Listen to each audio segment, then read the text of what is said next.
In this video, I'm going to walk you through my full adjustment of status timeline using my real USCIS case history.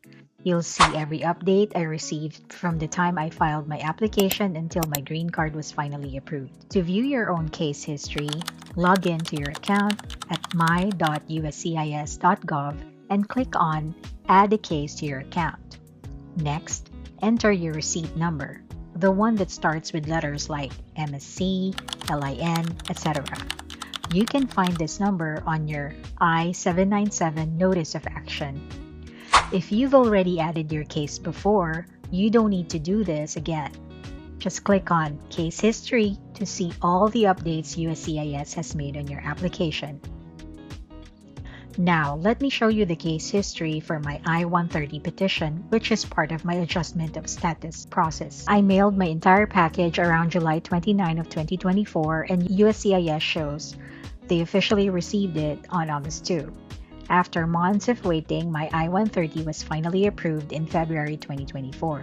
This means USCIS has officially recognized the qualifying relationship, in my case, my spouse petitioning for me, which is one of the main requirements for adjustment of status. Once this was approved, the rest of my adjustment of status case could move forward.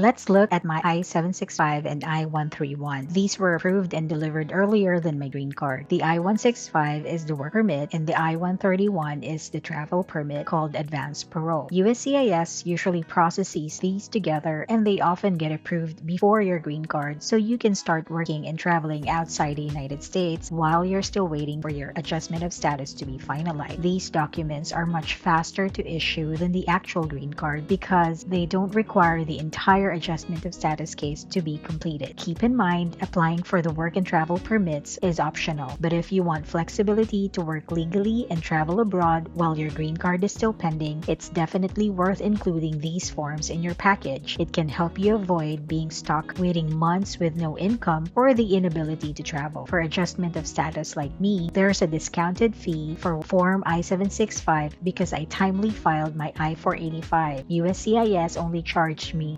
$260 instead of the full fee. In terms of my green card, I actually received it in the mail in March 2024, but when I checked my USCIS case history, it shows the green card was approved on April 11, 2024. This happens sometimes because the case history dates don't always match up with when you physically receive your card. USCIS updates their system at different stages, and sometimes they record the card approved or case closed date later, even though you already have your card in hand. It doesn't mean there's a problem, it's just how their internal tracking works. Always keep a copy of the approval notice that comes with your green card. That date is the official one USCIS will use if you ever need to show proof of your lawful permanent resident status. One thing that might surprise you, I didn't go through an interview at all. I actually received an RFE or request for evidence around September 2023, even before my work permit was approved. I'll share exactly what USCIS asked for and how I responded in my next video. Not everyone is required to do an interview. Sometimes USCIS waives it if, say, your relationship and documents are very strong and well documented, or they don't have any questions or concerns after reviewing your file. Your background check's clear without any issues, or they already have enough information from other applications you've filed with them. In my case, I believe a combination of these factors led to the waiver. But that RFE still meant USCIS need more from me.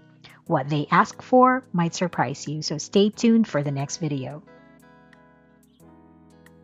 So from August 2023, when USCIS officially received my package, to February 2024, when my green card was approved, that was my entire timeline. It may seem like a long wait, but in reality, that's actually considered a fairly standard time frame for adjustment of status cases. Some cases can even take longer depending on your field office and USCIS's workload.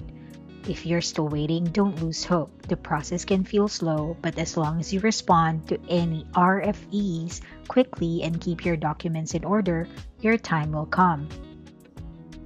In my next video, I'll share exactly what USCIS asked for in my RFE and how I responded, so make sure to subscribe and turn on the notifications if you want to catch that. See you!